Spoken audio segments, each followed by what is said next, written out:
Welcome to another episode of the Strategies for the Workplace podcast. Just a quick reminder that the book from which these articles are taken is now available on Amazon. And now, onto this week's article.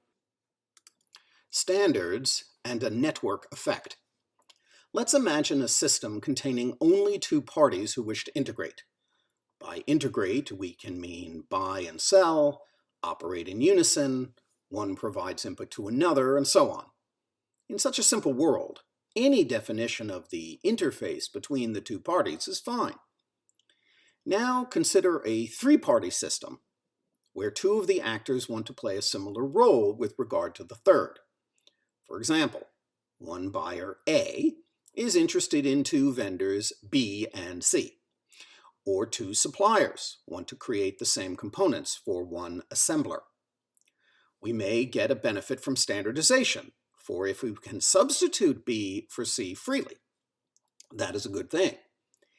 Any new vendor can determine with great certainty what is needed to participate. The buyer has only to make one investment to support any compliant seller. If other buyers emerge and they adopt the standard, all vendors can sell the same product to any buyer. By adopting the standard, each party gains access to the other parties. No need to incur a customization cost for each integration. As the network grows, competition reigns, innovation is rewarded, and efficiency is maximized. Let's dig a little deeper. Standards serve parties who can compete. Proprietary approaches serve entrenched relationships at the expense of newcomers.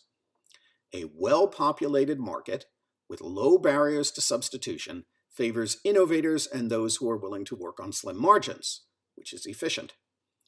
Unresponsive, high-margin actors will favor monopoly, or monopsony, which is one buyer, as long as they are monopolists. If you want to create a wide set of suppliers for you to consume, or a broad pool of customers for your products, you should invest in and nurture industry standards. Standards are available for physical goods, digital content, contracting terms, and many other things. For example, there's a standard for the light bulb socket. Any party is free to develop a light fixture that accepts standard bulbs, and any party is free to create standard bulbs. When you buy a lamp with a standard socket, you can be confident any standard bulbs will work. Of course, there are exceptions, but I trust you get the idea. In business, you should ask some questions. Is there a relevant standard we should be adopting? How easily can we substitute suppliers, customers, etc.?